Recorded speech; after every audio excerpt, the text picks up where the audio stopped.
Hello everyone, welcome back to our channel English माध्यम के platform पे आज हम फिर से स्टार्ट करने वाले हैं हमारा एडिटोरियल बेस्ड प्रैक्टिस एक्सरसाइज।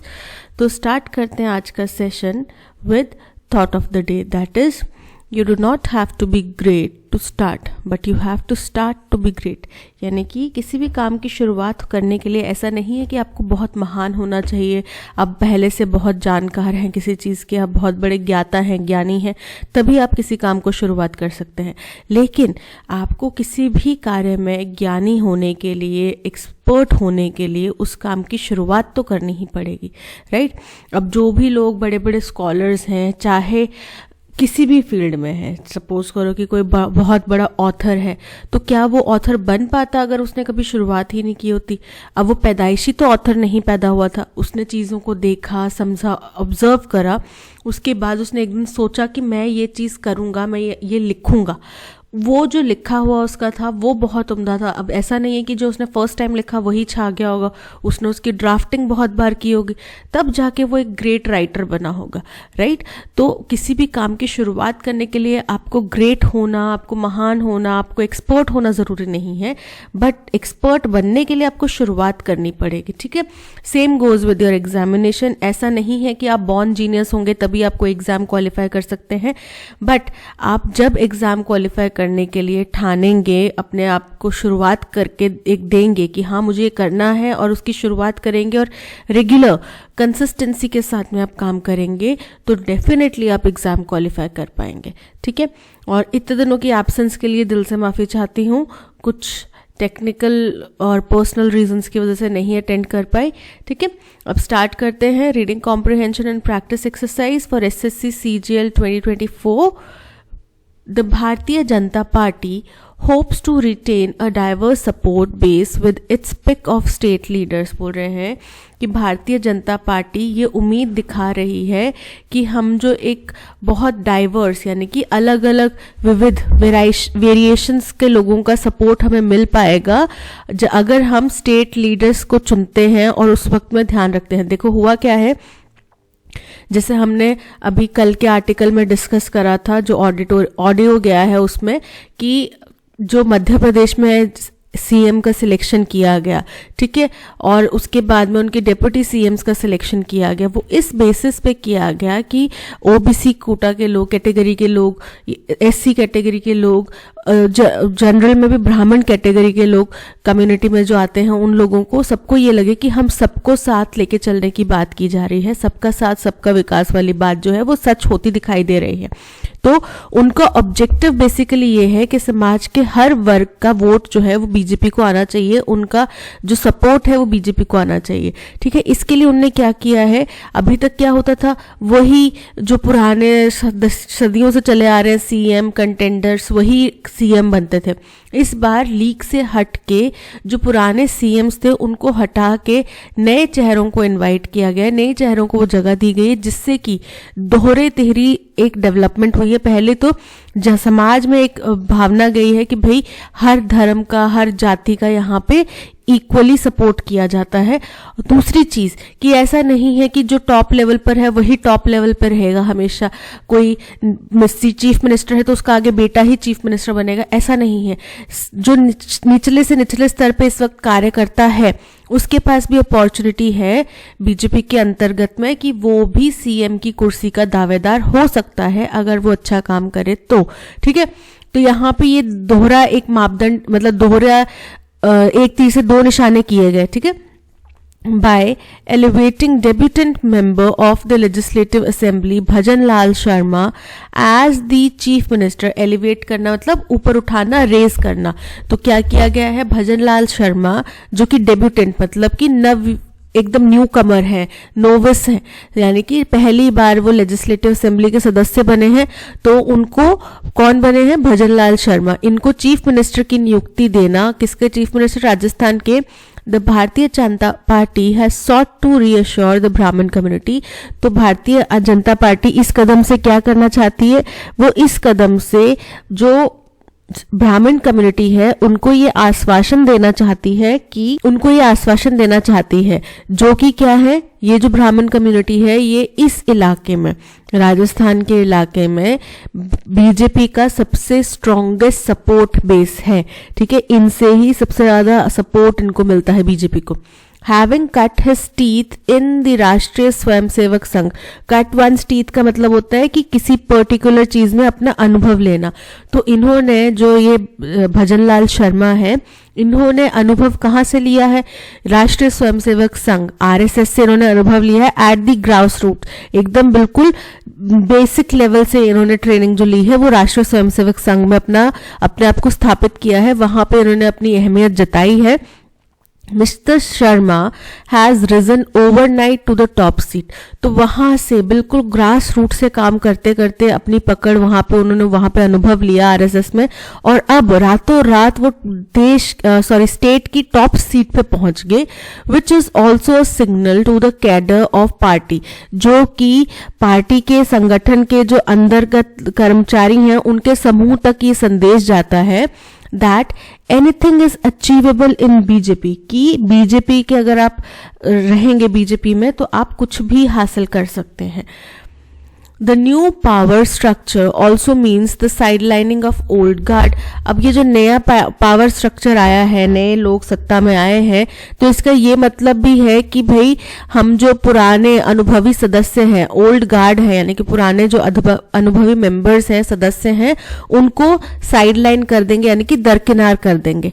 ठीक है, ये समझ में आ रहा है, इंक्लूडिंग वसुंधरा राजे, जिसमें वसुंधरा राजे भी शामिल हैं, जो कि क्या है, the first women chief minister of the state who held the post for 2 terms, जो कि राजस्थान की पहली महिला चीफ मिनिस्टर रही हैं और जिन्होंने 2 बार ये चीफ मिनिस्टर का पदभार संभाला है। What is in store for her remains unclear। अब आगे, इससे आगे बीजेपी में उनका रास्ता कैसा रहेगा, उनका क्या पद रहेगा, क्या उनका जो कमांड है वो क्या रहेगी, उनके पास में क्या दारोमदार रहेगा, वो भी अनक्लियर है, उस पर कोई स्पष्टीकरण नहीं दिया गया है। Mister Sharma is the second Brahmin chief minister of the BJP in Rajasthan. बोल रहे हैं मिस्टर शर्मा जो है वो दूसरी बार ब्राह्मण चीफ मिनिस्टर बने हैं बीजेपी सरकार, मतलब जब 2 बारी ब्राह्मण चीफ मिनिस्टर बने हैं तो मिस्टर शर्मा जो है वो एक बारी पहले कोई और व्यक्ति बने होंगे, ये दूसरी बार के चीफ मिनिस्टर बने हैं राजस्थान में। The party has also appointed deputy chief ministers from the community in Madhya Pradesh and Chhattisgarh. बोल रहे हैं कि इसी कम्युनिटी से, यानी कि ब्राह्मण कम्युनिटी से डेप्यूटी सीएम भी अपॉइंट किए गए हैं मध्य प्रदेश में और छत्तीसगढ़ में। The BJP considered it wise to comfort its core upper caste base to balance it continuing pivot। बोल रहे हैं बीजेपी ने बहुत ही सूझबूझ समझी, बहुत ही समझदारी दिखाना समझा, इस बात को बहुत समझदारी वाला फैसला समझा कि भाई हमारे जो कोर यानी कि मुख्य अपर कास्ट का बेस है, जहां से हमें बहुत ज्यादा वोट आते हैं, हम उसको बैलेंस करें, क्योंकि हम अभी हमारा फोकस का सारा बिंदु जो है दूसरा ओबीसी के तरफ जा रहा है। तो जो अपर कास्ट है उनको ये ना लगे कि हमें तो सरकार पूछ नहीं रही, ना कांग्रेस हमें पूछती थी, वो भी ओबीसी एससी एसटी करते रहते थे, और अब ये बीजेपी गवर्नमेंट भी हमारी नहीं सुन रही है, वो भी ओबीसी एसटी एससी कर रहे हैं, तो हमारा तो कोई है ही नहीं। तो उनको ये चीज ना लगे, और दोनों में बैलेंस आउट करने के लिए कि देखो हम ओबीसी का भी भला चाहते हैं और उतना ही भला हम आपका भी चाहते हैं। हम ये नहीं मान के बैठ गए कि आप अगर एक पर्टिकुलर कैटेगरी से आ रहे हो तो आपको कोई भी रिक्वायरमेंट नहीं है किसी भी चीज की, ये मान के हम नहीं बैठे हुए। ये जताने के लिए बीजेपी ने ये कदम उठाया है, और जिसको वो मानते हैं कि बहुत समझदारी वाला, जो राइटर है वो मानते हैं कि बहुत समझदारी वाला स्टेप है under prime minister Narendra Modi, उनके नेतृत्व में। दिव्या कुमारी, a Rajput, and Premchand Bairwa, who hails from a Dalit community, are the deputy chief ministers। बोल रहे हैं दिव्या कुमारी जो कि एक राजपूत है, और प्रेमचंद्र बैरवा जो कि हेल्स मतलब मूल रूप से जहां से आते हैं, कहां से आते हैं, दलित कम्युनिटी से आते हैं, are the deputy chief ministers, ये डिप्टी चीफ मिनिस्टर्स बनाए गए हैं। Consolidating its rainbow caste coalition, ये कल भी हमने पढ़ा था। रेनबो कास्ट कोएलिशन मतलब होता है कि multiple social structures, multiple social जो ढांचे हैं, सामाजिक ढांचे हैं वहां से लोगों को इकट्ठा किया गया, जिससे कि क्या हुआ, एक डाइवर्ज रेंज बनाई गई कि हाँ भाई एससी से भी एक व्यक्ति है, एसटी से भी व्यक्ति है, ओबीसी से भी है, जनरल से भी है, मुस्लिम समुदाय से भी है, क्रिश्चियन से भी है। तो क्या हो गया कि समाज के हर तबके का रिप्रेजेंटेशन वहां पे हो रहा है। तो इसका जो संगठन यहाँ पे हमें राजस्थान में देखने मिला। कंसोलिडेटिंग मतलब मजबूत। There are 29 berths in the Council of Ministers to be filled. अब 29 Council of Ministers बनाए जाने हैं, 29 सीट्स हैं, ठीक है, पद हैं Council of Ministers के जो कि भरे जाने हैं। Gujjars and Jats among the OBC community and the tribals of Rajasthan would expect representation. तो अब क्या हो रहा है, 29 पद संभाले जाने हैं। तो गुज्जर हो गए, जाट हो गए जो कि ओबीसी कम्युनिटी से आते हैं, और जो ट्राइबल कम्युनिटीज के लोग हैं राजस्थान की, वो सब चाहते हैं कि हमें भी रिप्रेजेंटेशन मिले, हमारा भी कोई ना कोई वहां पे प्रतिनिधित्व जो है उस पदभार पे हो। ये जो 29 पोस्ट हैं, चाहे कोई किसी चीज का मिनिस्टर होगा, फूड का मिनिस्टर होगा, सिक्योरिटी का, जिस चीज का भी जो भी वहां पे मिनिस्ट्री संभाली जाएंगी, उनमें हमारा भी कोई ना कोई रिप्रेजेंटेटिव या नुमाइंदा हो वहां पे।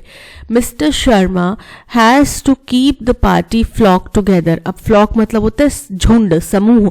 तो मिस्टर शर्मा का एक और जो दारमदार है उनके ऊपर वो ये है कि इस पूरे ग्रुप को, समूह को इकट्ठा बनाए रखना, ताकि ये ना हो कि कोई पॉचिंग का सिनेरियो ना हो, ठीक है, ऊपर से कोई खफा ना हो जाए, खफा हो गए तो भी वोट्स गए, है ना, तो अभी उनको सारे वोट्स की जरूरत है। तो इसका मतलब है कि उनका पूरा का पूरा दारोमदार इस चीज का भी रहेगा कि वो, उनको ये पद दिया गया है, बाकी सीनियर लीडर्स को साइडलाइन करके उनको ये पोस्ट दी गई है, तो उनके ऊपर ये भी जिम्मेदारी है कि वो पार्टी को एकजुट बनाए रखें। That he was handpicked by Mr. Modi gives him the strength to do so. और क्योंकि ये मिस्टर मोदी द्वारा खुद चुने गए थे, तो इससे उनको एक मजबूती भी मिल जाती है कि हाँ, लोग शायद उनकी बात मानेंगे, ठीक है। The BJP campaign was centered around what was labeled Modi's guarantees. जो पूरा इसका कैंपेन था बीजेपी पार्टी का, उसमें ज्यादातर जो प्रचार किया गया वो मोदी जी की जो गारंटीज हैं, जो अनाउंसमेंट उन्होंने की थी कि हाँ हम ये गारंटी देते हैं, हम सिलेंडर सस्ता कर देंगे, ये मोदी की गारंटी है। तो इसके इर्द गिर्द ही सारा का सारा जो कैंपेन है वो चला, ठीक है। The BJP has promised a lot to voters. BJP ने बहुत सारी चीजें प्रॉमिस करी हैं वोटर्स को, and mister Sharma now has the responsibility to fulfil them. और अब सारी जिम्मेदारी मिस्टर शर्मा की बन जाती है कि वो इन जो प्रॉमिसेस हैं इनको पूरा कर पाए। A special investigation team to probe paper leaks during the previous Congress regime.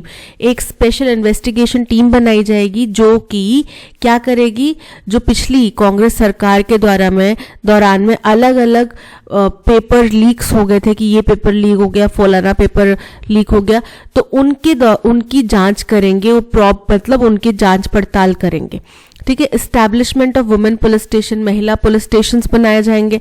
Appointment of 2.5 lakh government employees, 2.5 lakh सरकारी कर्मचारी अपॉइंट किए जाएंगे। एंड सब्सिडी ऑफ ₹450 पर LPG cylinder for Ujjwala scheme beneficiaries, और 450 रुपए प्रति सिलेंडर की जो सब्सिडी है वो दी जाएगी उज्ज्वला स्कीम के बेनिफिशरीज को। अब देखो ये बड़ी विडंबना है कि जब कांग्रेस सरकार सत्ता में थी तब हमें इतने का ही सिलेंडर मिलता था। बीजेपी सरकार सत्ता में आई, उन्होंने बोला अपनी सब्सिडी छोड़ दो, अपनी सब्सिडी छोड़ दो, उसके बाद 1000 रुपए का हमें सिलेंडर मिलने लगा। उससे पहले तक देश के प्रत्येक नागरिक का अधिकार था 400-500 रुपए का सिलेंडर लेना। अब ये कैंपेन का एक मुद्दा बन गया है, हमसे सब्सिडी छुड़वा दी गई, उसके बाद ये कैंपेन का मुद्दा बन गया कि हमारी सरकार आएगी तो हम फलाना लोगों को हम इतने का सिलेंडर बेचेंगे। तो ये बड़ी ही विडंबना है कि पहले हमसे वो सब्सिडी ले ली गई और फिर पर्टिकुलर कैटेगरी के लोगों को वो दी गई जिसका सबका अधिकार था। कांग्रेस के टाइम पे सबका अधिकार था उन सिलेंडर्स के ऊपर। ये बड़ी विडंबना है। दूसरी चीज ये कि जो जैसे कि टैक्सेस वगैरह होते हैं, हम मध्यम वर्गीय परिवारों का सबसे ज्यादा बोझ पड़ता है, हमें कोई बेनिफिट्स, अब ये उज्ज्वला स्कीम्स, इनमें कोई मध्यम वर्गीय परिवार नहीं आएगा, गरीब तबका आएगा। और जो अमीर तबका है वो तो किसी न किसी बहाने से कुछ ना कुछ बेनिफिट सरकार से ले ही लेता है। अगर मल्टी बिलियनर्स हैं, उद्योगपति हैं, उनको या तो नहीं भी मिलेगा बेनिफिट तो वो गबन कर लेंगे, उनके पास ऐसी चालाकियां होती हैं। बेचारा मध्यम वर्गीय परिवार जो है ना वो हमेशा हर तरफ से पिसता ही रह जाता है। ये खैर मेरा पर्सनल ओपिनियन है, आप हो सकता है अलग समझते हो, फिर से बीजेपी कांग्रेस ना करने लग जाना कि मैम इसको सपोर्ट करती हैं उसको सपोर्ट करती हैं। एक जनरल सा ऑब्जर्वेशन था मेरा। Among the campaign promises of the BJP, तो ये क्या था, ये जो इस कैंपेन के दौरान में कई सारे प्रोमिसेस किए गए बीजेपी द्वारा, उनमें से एक प्रॉमिस था, the party has also promised a 2 lakh rupees savings bond for each girl child. और सरकार ने 2 लाख रुपए का सेविंग बॉन्ड प्रत्येक महिला जो बच्चा है, गर्ल चाइल्ड है, उसके लिए भी प्रॉमिस किया है। Mister Sharma has to deal with a complicated fiscal environment. अब देखो यहाँ पे भी वही चीज आ जाएगी कि इन प्रोमिसेस को फुलफिल करने के लिए, जो कल हमने मध्य प्रदेश की बात में कही थी, इन प्रोमिसेस को फुलफिल करने के लिए एक्सचेकर यानी कि जो सरकारी खजाना है उसके ऊपर अतिरिक्त भार पड़ेगा, क्योंकि लगभग ज्यादातर जो स्टेट्स हैं उनमें इस वक्त क्या चल रहा है, पहले ही कर्ज के अंदर डूबे हुए हैं। ठीक है, और इस तरीके की प्रोमिसेस को फुलफिल, जो कि एक पार्टी का कैंपेन होता है कि भाई हम ताकि सत्ता में आ जाए, लालच देने की कोशिश कर रहे हैं। ठीक है, ये सब भी तो रेवड़ियां ही हैं, दूसरा कोई दे तो रेवड़ी की सरकार, हम करें तो वेलफेयर स्कीम्स, तो ये भी रेवड़ियां ही हैं। बट क्या हो गया कि इनको पूरा करने के लिए सरकारी खजाने के ऊपर अतिरिक्त भार पड़ता है।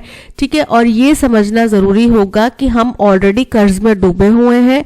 जो हमारी स्टेट गवर्नमेंट है, चाहे राजस्थान हो गया, चाहे मध्य प्रदेश हो गया, चाहे पंजाब हो गया, ये सारी स्टेट गवर्नमेंट्स जो हैं इस वक्त कर्जे में डूबी हुई हैं सरकार से, सेंट्रल गवर्नमेंट से ने पहले ही बहुत कर्ज लिया हुआ है, वो भी चुकता नहीं हुआ है।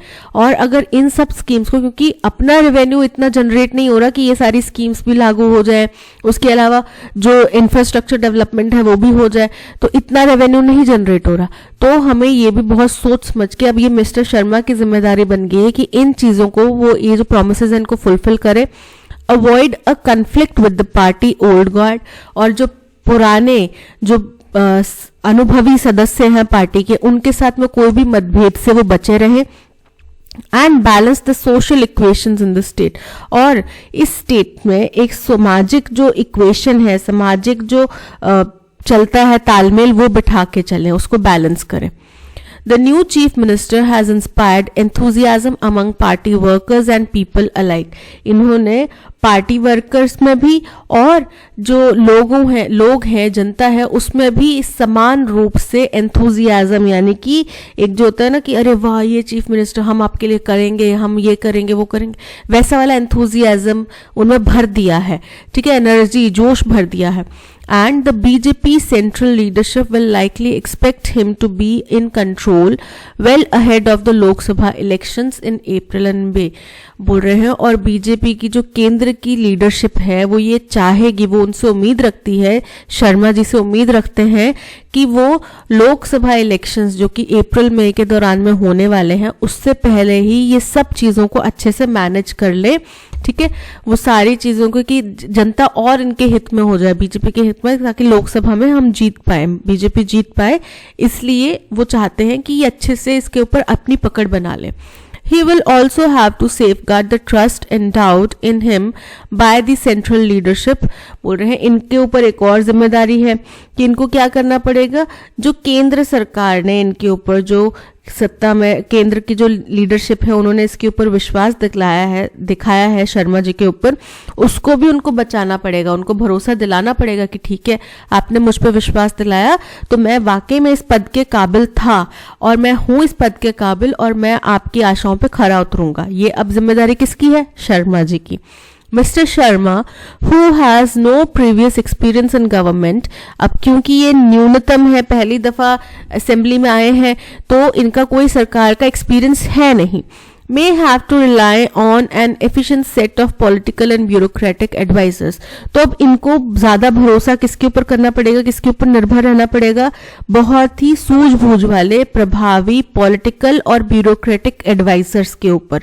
ठीक है, और as he grapples with political and governance challenges, क्योंकि अब इनके सामने जो है पॉलिटिकल चैलेंजेस, गवर्नेंस के चैलेंजेस, इनके शासन के चैलेंजेस आने वाले हैं, इनको इनसे जूझना पड़ेगा। तो उनसे अच्छी तरह से निपटने के लिए इनको अपने सीनियर्स की मदद भी लेनी पड़ेगी, ब्यूरोक्रेटिक एडवाइजर्स भी इनको अच्छे रखने पड़ेंगे, ठीक है, समझदार सूझबूझ वाले रखने पड़ेंगे, चमचागिरी वालों से दूर रहना पड़ेगा थोड़ा, तभी अच्छे से सरकार चल पाएगी और ये केंद्र सरकार के सामने अपनी साख जो है वो बचा पाएंगे कि भाई आपका फैसला गलत नहीं था, I was a deserving candidate and I am a deserving candidate, ठीक है।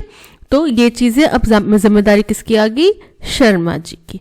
ओके, दैट्स ऑल, ये था पैसेज। आई होप आपको क्लैरिटी मिल गई होगी। अब हम चलते हैं क्वेश्चन नंबर 1 की तरफ। क्वेश्चन नंबर 1 कह रहा है, what can be inferred about the BJP strategy in appointing bhajan Lal Sharma as the chief minister of Rajasthan. बोल रहे हैं बीजेपी ने क्या स्ट्रैटेजी अपनाई थी भजन लाल शर्मा को चीफ मिनिस्टर बनाने के लिए। तो उन्होंने क्या स्ट्रैटेजी अपनाई थी? The party aims to solely focus on Brahmin community. वो केवल ब्राह्मण कम्युनिटी के ऊपर फोकस करना चाहते हैं, ऐसा नहीं है। वो चाहते हैं सबका साथ सबका विकास वाला जो है वो एजेंडा काम आ जाए। और दूसरी चीज ये कि वो चाहते हैं कि हमारे जो अपर कास्ट के सपोर्टर्स हैं उनको हम बैलेंस आउट कर पाए, उनको ये ना लगे कि भाई हम ओबीसी को ज्यादा फेवर कर रहे हैं और उनको भूल रहे हैं। The party is trying to move away from traditional support basis. ऐसा नहीं है, वो ट्रेडिशनल सपोर्ट बेसिस से अगर उनको दूर होना होता तो शायद वो एक ब्राह्मण कम्युनिटी से आने वाले व्यक्ति को सीएम नहीं बनाती, ठीक है। The party is attempting to reassure its traditional support base. सही बात है कि वो प्रयास कर रही है कि हम अपना जो ट्रेडिशनल सपोर्ट बेस है उसको रीअश्योर कर पाए, उनको सुनिश्चित कर पाए, while balancing other social group. जबकि हम बाकी जो सामाजिक ग्रुप्स हैं, सोशल ग्रुप्स हैं, उनको भी बैलेंस कर पाए। So option C is correct. The party is planning to neglect the needs of other backward classes. Incorrect है। ओबीसी के डिप्टी सीएम बनाए गए हैं ना, तो ये बिल्कुल इनकरेक्ट हो जाता है। Based on the passage, what challenges does Mr. Sharma face as the new Chief Minister of Rajasthan?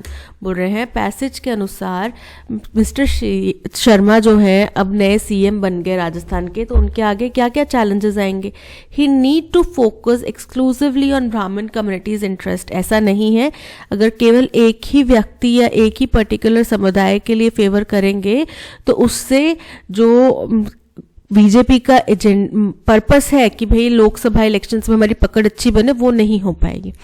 His main challenge is to maintain the support of party's old guard. उनका मुख्य चैलेंज ये है कि party के जो पुराने सदस्य हैं उनका सपोर्ट बनाए रखे। तो ऐसा नहीं है, ये मेन चैलेंज नहीं है।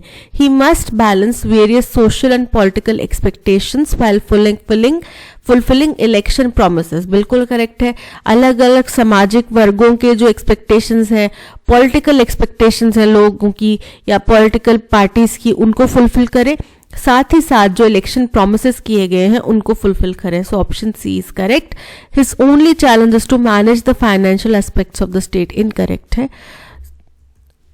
What is the tone of the passage? तो टोन जो है पैसेज की वो क्रिटिकल नहीं है, क्रिटिसाइज नहीं किया जा रहा, फैसला गलत है ऐसा नहीं बोला जा रहा, चेंज कर दिया है फैसला ये बताया गया है। पॉजिटिव भी नहीं है, ये भी नहीं बोला जा रहा कि इनसे बड़ी उम्मीदें हैं, ये बहुत अच्छा कुछ चेंज लेकर आएंगे, ये भी नहीं बोला जा रहा। बताया जा रहा है कि इनके बारे में इनका क्या बैकग्राउंड रहा है, न्यू है, इनके आगे क्या चैलेंजेस आ सकते हैं। तो काफी एनालिटिकल है, सारी चीजें बताई गई हैं, प्रोज कॉन्स हर चीज बताई गई है। Upcoming challenges, upcoming positive points की बीजेपी, क्योंकि मोदी जी ने खुद इनको सिलेक्ट करा है तो एक अपर हैंड इनके पास है कि लोग इनकी शायद बात मानेंगे, ठीक है। तो C analytical is correct, pessimistic भी नहीं है। So option C analytical is correct. What is the main theme of the passage? The economic challenges faced by India। हमने इंडिया के इकोनॉमिक चैलेंजेस के बारे में बात नहीं की है, ये इनकरेक्ट हो जाता है। The internal dynamics of the भारतीय जनता पार्टी, कि भारतीय जनता पार्टी में इंटरनली क्या उथल पुथल चल रही है, क्या इस वक्त वहां पे छेड़खानी हो रही है, ठीक है, चेंजेस आ रहे हैं। तो option B is absolutely correct. यहाँ पे इंटरनल चेंजेस आए हैं, जो ऑलरेडी सीएम्स थे उनको हटा दिया गया है, पदाधिकारी थे पहले के उनको हटा दिया गया है, उनसे इस्तीफे मांग लिए गए हैं कि आपको और ऊंचा कमान दी जाएगी, right. So option B is correct. Which of the following statements is true according to the passage? Passage के अनुसार इनमें से कौन सी स्टेटमेंट जो बिल्कुल करेक्ट है? Bhajan Lal Sharma was appointed as the chief minister of Rajasthan despite his lack of experience with Rashtriya Swayamsevak संघ, क्योंकि उनके पास हालांकि उनके पास कोई राष्ट्रीय स्वयंसेवक संघ का एक्सपीरियंस नहीं था, फिर भी उनको सीएम बना दिया गया। तो ये स्टेटमेंट तो इनकरेक्ट है, क्योंकि हमने देखा है कि उन्होंने आरएसएस के अंदर ही बहुत ज्यादा अपनी जड़ें मजबूत करी हैं, वहां पे एक्सपीरियंस लिया है, तभी उनको यहाँ पे बुलाया गया है। जो ग्राइंडिंग हिज टीथ वाली बात आ रही थी।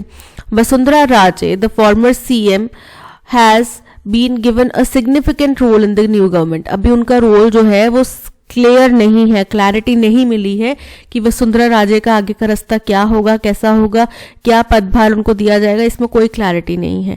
The BJP has appointed Brahmin deputy chief ministers in Madhya Pradesh and Chhattisgarh as part of its strategy to balance its social coalition. बिल्कुल करेक्ट है।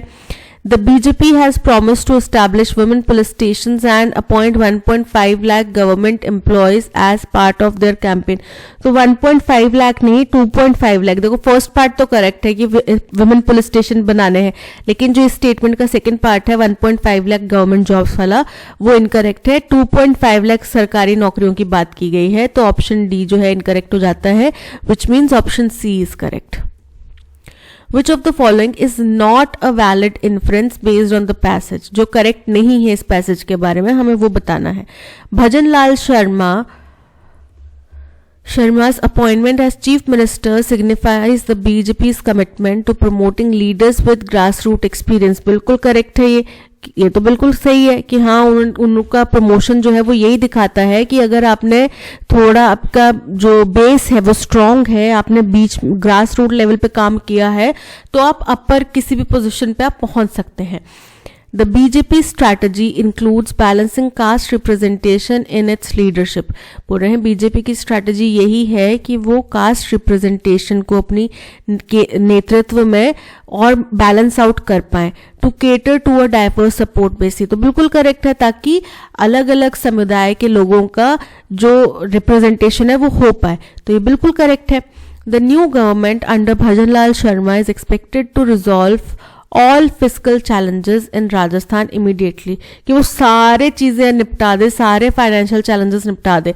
तो ये गलत हो जाएगा। हमने बोला है कि उनको अगर सारे के सारे प्रोमिसेस फुलफिल करने हैं तो उसके लिए सबसे बड़ा चैलेंज फाइनेंशियल भी होगा, ठीक है। और यही देखना अब बात होगी कि भजन लाल शर्मा जी ये फाइनेंशियल चैलेंजेस को कैसे फुलफिल करते हैं। तो ये स्टेटमेंट इनकरेक्ट है, मतलब कि ऑप्शन सी करेक्ट हो गया, ये स्टेटमेंट इनकरेक्ट है। The BJP is focusing on strengthening its position ahead of the upcoming Lok Sabha election. ये तो बिल्कुल करेक्ट है, so option C is correct because the statement is incorrect. In the second paragraph of the passage, what does the word enthusiasm most likely mean in the context of Mr. Sharma's elevation as chief minister? कि second paragraph में हमने बोला था enthusiasm समुदाय जनता में और जो party है पॉलिटिकल गलियारे हैं उन दोनों में ही इनके प्रति सेम enthusiasm है। तो इसका क्या मतलब है, क्यों इतना enthusiasm है? The feeling of excitement and anticipation among the party workers and the public due to Mr. Sharma's lack of previous governmental experience। क्या इसलिए लोग एक्साइटेड है कि अरे भाई इसके पास तो कोई एक्सपीरियंस ही नहीं है, अब देखते हैं क्या सरकार चलाएगा, इसलिए एक्साइटेड है लोग? नहीं ना। A sense of eagerness and energetic interest among the party workers and the public in response to Mr. Sharma's appointment as chief minister। बोल रहे हैं एक जिज्ञासा है और एनर्जी है इंटरेस्ट में। क्यों? क्योंकि लोग देखना चाहते हैं कि भाई एक नया सीएम आया है, अब हम देखेंगे कि सत्ता किस तरीके से चेंज हो सकती है। और पार्टी वर्कर्स में एंथुजियाज्म और एनर्जी क्यों है? क्योंकि उनको लगता है कि हम भी एक छोटे कार्यकर्ता से बड़े सीएम लेवल तक पहुंच सकते हैं। तो ऑप्शन बी बिल्कुल करेक्ट है। The apprehension and concern among party workers and the public regarding Mr. Sharma's ability to fulfill the campaign promises and handle the state's challenges, कि लोगों में चिंता है कि शायद मिस्टर शर्मा ना ये नहीं कर पाएंगे, जो उनको इतनी बड़ी जिम्मेदारी दी गई है, उसके बाद में जो पॉलिटिकल प्रोमिसेस हैं उनको नहीं फुलफिल कर पाएंगे, स्टेट के आगे जो भी चैलेंजेस आ रहे हैं उनको नहीं फुलफिल कर पाएंगे, इसलिए लोग ज्यादा एक्साइटेड हैं। तो इनकरेक्ट है ये। द स्टेट ऑफ इनडिफरेंस और mild interest shown by party workers and the public towards Mr. Sharma's new role and the challenges he faces. कि या तो थोड़ा बहुत इंटरेस्ट दिखा रहे हैं या उनको बिल्कुल फर्क नहीं पड़ता, ठीक है बन गए नए सीएम बन गए, देखते हैं क्या करते हैं, ऐसा कोई भी नहीं है. सब लोग एनर्जेटिक हैं, ईगर है जानने के लिए कि ये नए सीएम आए हैं, नया चेहरा आए हैं, देखते हैं ये स्टेट को किस दशा और दिशा में लेकर जाते हैं. So option B is absolutely correct. अब यहाँ पे हमें बताना है एंटोनिम फॉल्टर का. तो फॉल्टर का मतलब होता है डगमगाना, अनसर्टेन हो जाना किसी चीज का. ठीक है, तो एंटोनिम क्या होएगा, कोई चीज अस्थिर है तो एक दूसरा क्या हो जाएगा उसके विपरीत, कोई चीज स्थिर है, स्थिर को क्या बोलते हैं stabilise. Option A is correct.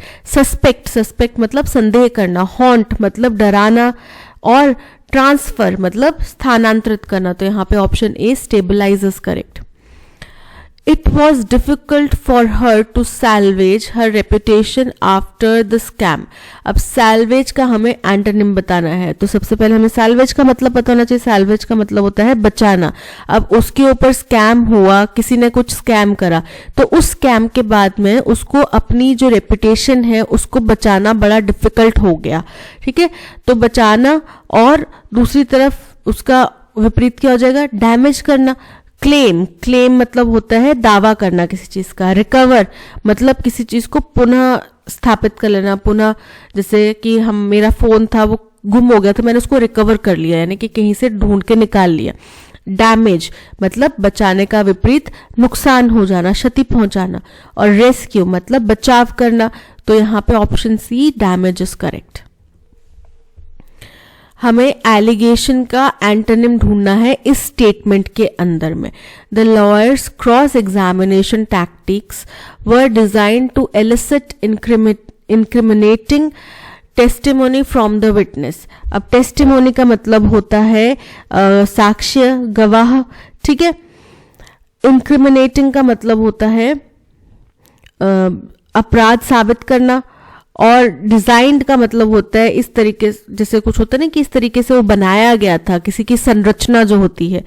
और टैक्टिक्स होते हैं रणनीति. ठीक है, तो यहाँ पे हमें एलिगेशंस यानी कि दोष होता है. एलिगेशंस का मतलब होता है दोष, तो दोष का उल्टा क्या हो जाएगा, टेस्टिमोनी, यानी कि दोष लगाए जा रहे हैं, उनके कोई सबूत नहीं है, लेकिन जिसके सबूत है वो क्या हो गया, टेस्टिमोनी, साक्ष्य है, गवाह है. So option D testimony is correct.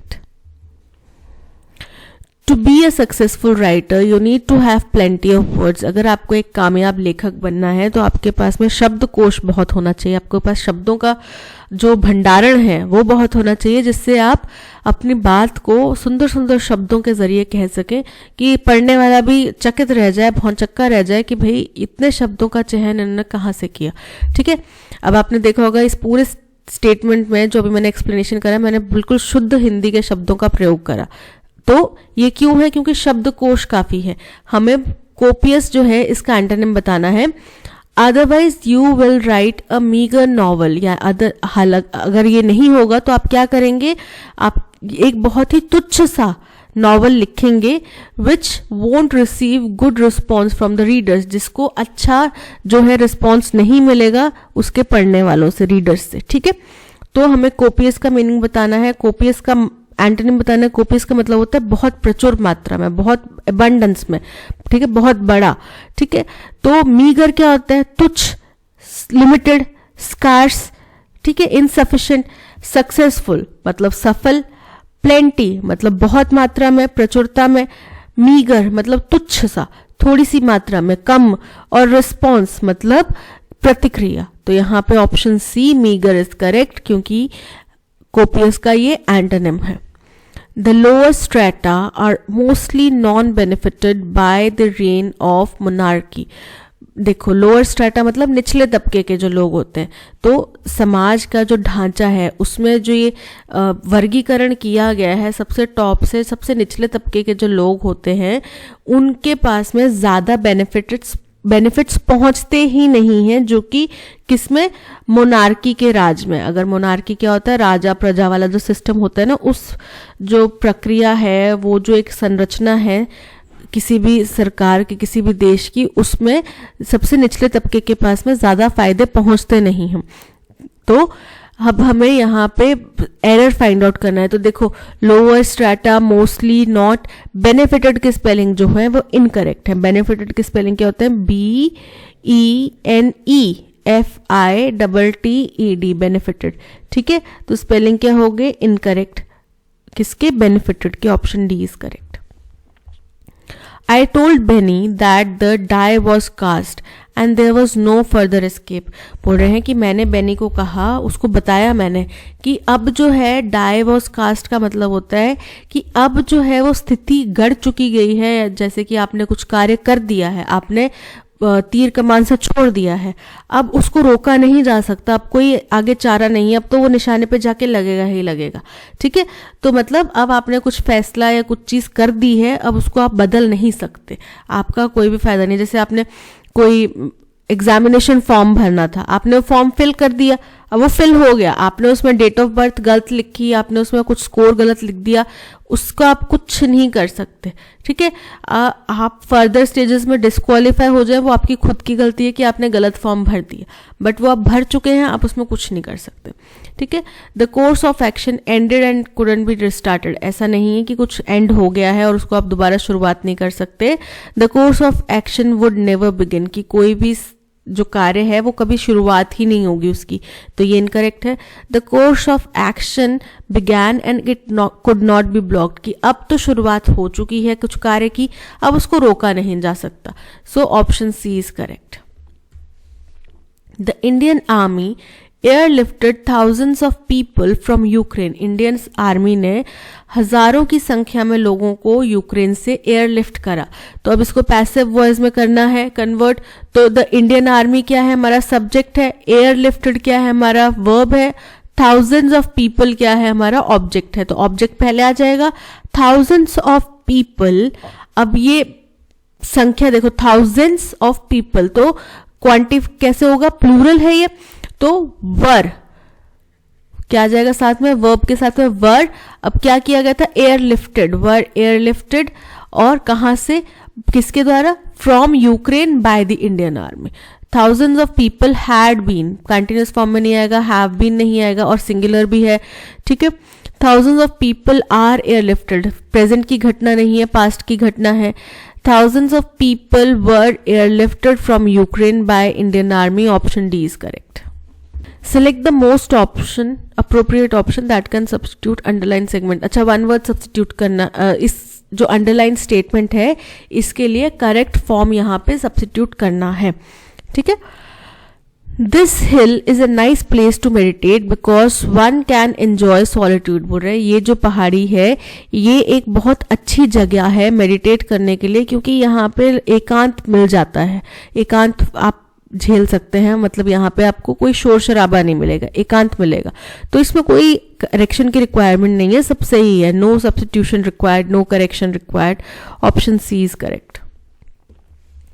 Turn his hand to, turn his hand to का मतलब होता है किसी चीज को अडेप्ट करना या अप्लाई करना। ठीक है, अब इसका मीनिंग क्या है? टू रिजॉल्व, किसी चीज का हल निकाल देना, टू अडेप्ट और apply to. Option B is correct. To try new things, to try hard. By whom can the problem be solve, कि ये प्रॉब्लम किसके द्वारा सॉल्व की जा सकेगी? तो सिंपल इसको एक्टिव वॉइस में अगर कन्वर्ट करना है, बाय होम क्या है? इसका क्या बन जाएगा? हु। और can solve the problem, the problem be solved, तो क्या आ जाएगा? Who can solve the problem. So who can solve the problem, past साथ में नहीं आएगा, whom can solve the problem, who can solve the problem. Option D is correct. The schedule was capable of bending easily without breaking and able to be easily modified. कोई ऐसी चीज जो आसानी से चेंज हो जाए और बिना टूटे, बिना खराब हुए, वो आसानी से चेंज हो जाए और मॉडिफाई की जा सके। तो जो शेड्यूल बनाया गया था वो बहुत ही वर्सेटाइल था, बहुत ही फ्लेक्सिबल था, एडहेरेंट था या इनअडैप्टेबल था, तो बहुत ही ज्यादा लचीला था। ठीक है, फ्लेक्सिबल था। Option D is correct. We were entering the dash territory, हम कौन सी स्थिति में, अब यहाँ पे अफेबल वर्ड है, इसका एंटोनिम बताना है। तो अफेबल का मतलब होता है मिलनसार, फ्रेंडली। तो हम फ्रेंडली टेरिटरी में नहीं जा रहे हैं, इसका ऑपोजिट क्या हो जाएगा, हम बहुत ही क्रूर या हॉस्टाइल या शत्रुपूर्ण स्थिति में जा रहे हैं। एग्रेवेटेड, एग्रेवेटेड मतलब किसी चीज का बढ़ाना। सार्डोनिक मतलब कि सरकास्टिक। हॉस्टाइल मतलब शत्रुतापूर्ण, अनफ्रेंडली। और एमिकेबल मतलब मैत्रीपूर्ण, फ्रेंडली। तो यहाँ पे हॉस्टाइल जो है वो एंटोनिम होगा अफेबल का। Are elders are like living libraries, हमारे जो बड़े हैं वो ऐसा है कि एक जीती जाती चलती फिरती लाइब्रेरी है। ठीक है। Next time you meet your grandparents ask them about their lifestyle, अगली बार जब कभी भी आप अपने ग्रैंड पेरेंट्स से मिलो तो उनसे उनके लाइफ स्टाइल के बारे में पूछना। Some of the tips may save you a run or to pharmacy, कुछ टिप्स ऐसी होंगी जो आपको, जो आपके प्रत्येक चक्कर लगते हैं ना फार्मेसी के, उनसे बचा देंगी। तो ये वाकई में बहुत बड़ी फैक्ट की बात है कि कई दफ़ा जो घरेलू नुस्खे होते हैं, दादी नानी के नुस्खे होते हैं, वो इतने कारगर होते हैं। और बीइंग अ मदर मैंने बहुत ज़्यादा चीज़ें ऐसी देखी हैं, खुद यूज़ करी हैं, कि मेरी बेटी को अगर कभी कोई कॉन्स्टिपेशन है, वॉमिट आ रही है, नज़ला है, इन सब चीज़ों के लिए दवाइयों से बेटर वो घरेलू नुस्खे हैं, और वो हार्मफुल भी नहीं होते। और ये सब कहाँ से आपको पास ऑन होते हैं, आपकी दादी नानी से पास ऑन होते हैं। क्योंकि अब मैंने सीखे, आगे कल को मैं अपने बच्चे को बता सकती हूँ, किसी और को बता सकती हूँ कि अरे ये आप ये करो, इससे आपको फ़ायदा होगा। तो वो यही बताना चाह रहे हैं कि हमारे बड़े बुजुर्गों के पास ऐसे नुस्खे हैं जिससे कि आपका जो फार्मेसी का चक्कर है, दौड़ा रहता है ना कि केमिस्ट की दुकान से यार ये ले आना, केमिस्ट की दुकान से वो ले आना, वो चीज आपकी बच जाएगी। Ask them what homemade remedies they use and what habits they follow, तो जब आप उनसे मिलें तो उनसे पूछना कि आप क्या क्या होममेड रेमेडीज इस्तेमाल करते हैं, क्या क्या आपका हैबिट्स क्या है, आप क्या रूटीन फॉलो करते हैं। तो सबसे पहले तो ये हो जाएगा बी पॉइंट, जहाँ पे बोला कि नेक्स्ट टाइम आप कभी भी अपने ग्रैंड पेरेंट्स से मिलें तो आप उनसे उनका लाइफ स्टाइल के बारे में पूछें। फिर और क्या क्या पूछना है आपको उनसे ये भी पूछना है कि आप क्या क्या होममेड रेमेडीज इस्तेमाल करते हैं, क्या क्या आपकी हैबिट्स है, ये हो गया सेकेंड। अब इन्हीं रेमेडीज से, होममेड रेमेडीज से जुड़ा हुआ ये आ गया कि उनमें से कुछ टिप्स ऐसी होंगी जो आपके जो डॉक्टर के चक्कर हैं वो कम कर देंगी। क्यों? क्योंकि हमारे जो एल्डर्स हैं, बुजुर्ग हैं, बड़े बूढ़े हैं, वो चलती फिरती लाइब्रेरी हैं, उनके पास ज्ञान का भंडारण है। और ये भंडारण ऐसा नहीं है कि उन्होंने कहीं से किताबों से पढ़ा है, उनके एक्सपीरियंसेस से काम में आया है। ठीक है। तो हमारा देखो फर्स्ट स्टेटमेंट बी बन रहा है, बी से ऑप्शन ए स्टार्ट हो रहा है, ये सी से है, ये ए से है, ये डी से है। Option A B D C A is correct. Daniel is worried lately, Daniel अभी हाल फिलहाल में बड़ा परेशान लग रहा है। Usually life is good for him, हालांकि उसकी जिंदगी आमतौर पे अच्छी है, सही है। He dash a nice little shop where he sells souvenirs to tourist, उसकी शायद एक दुकान है छोटी सी, या वो काम करता ही वर्क्स इन हो सकता है, या ही ओन्स हो सकता है। अ नाइस लिटिल छोटी सी दुकान है जहाँ पे वो क्या करता है, जो टूरिस्ट आते हैं उनको सोवेनियर्स बेचता है। सोवेनियर्स क्या होते हैं? यादगार के तौर पे, जैसे आप शिमला जाते हैं तो शिमला के लक्कड़ बाजार से वो की चेन्स लकड़ियों के लिए आते हैं, या फिर कुछ भी वो एक्यूप्रेशर वाले जो रोटेटरिंग चीजें होती हैं वो ले आते हैं, या कुछ बैट ले आएंगे, कुछ भी चीजें वहां से ले आते हैं। क्यों? आपकी यादगार के तौर पे कि यार हम शिमला गए थे, वहां से हम ये चीज लेकर आए थे, और वहां पे हमने माल रोड देखा था, चर्च देखा था, जाकू टेम्पल देखा था, ये सब चीजें देखी थी।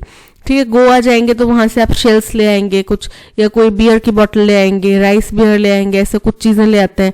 तो ये क्या है? सुवेनियर्स है, यादगार है। And lives in a nice cottage with his wife, और एक बहुत सुंदर से कॉटेज में वो रहता है अपनी वाइफ के साथ में। एंड 3 टीनेज किड्स, और उसके 3 बच्चे हैं जो टीनेज में हैं। They have a dog and a cat and a backyard dash barbecue, उनके पास एक डॉग है, एक कैट है, और एक बैकयार्ड में शायद बारबेक्यू स्थित है।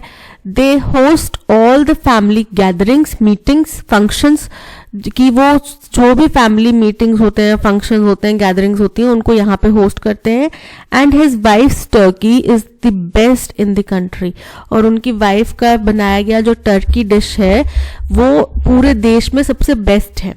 What can be better than that, right? अब इससे अच्छी जिंदगी और क्या हो सकती है ना? But lately not all is well, पर अभी हाल फिलहाल में सब कुछ सही नहीं है। There are dash clouds in the sky, dark clouds होता है बेसिकली, इसका मतलब होता है कुछ परेशानियां चल रही हैं। And all they talk about is terror and war, और वो जो कोई भी बात करते हैं वो बात हमेशा अक्सर टेरर या फिर वॉर की होती है।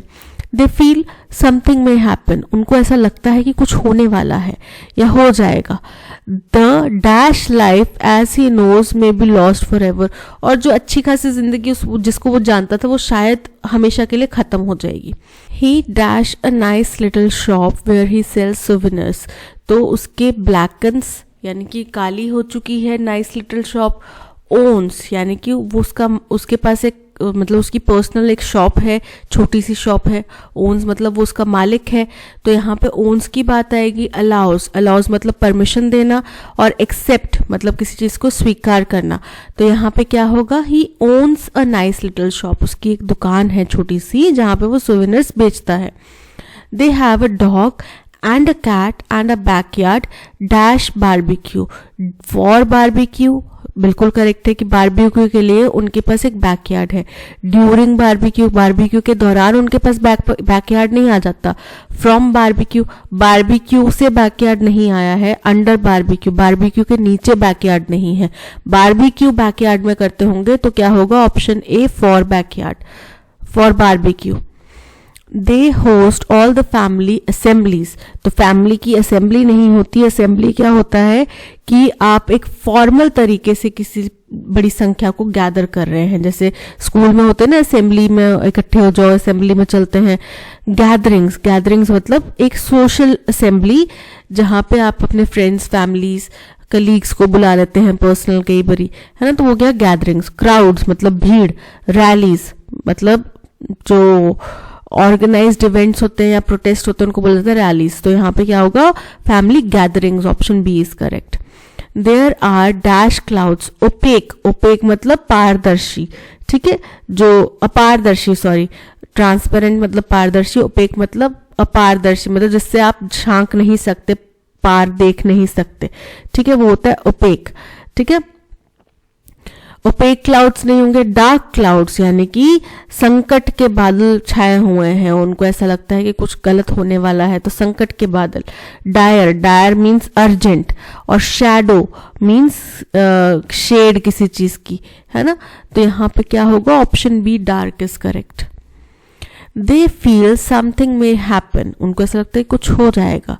The dash life as he knows may be lost forever, और जो एक बहुत ही अच्छी जिंदगी। फ्लश का मतलब होता है समृद्ध या संपन्न। एग्रीबल मतलब सहमत होना किस चीज से। ईज मतलब बिल्कुल आरामदायक। कंफर्टेबल मतलब बहुत ही सुविधाजनक, आरामदायक जो जीवन उनको पता है। तो यहाँ पे ऑप्शन डी कंफर्टेबल जो है सबसे ज्यादा फिट बैठ रहा है।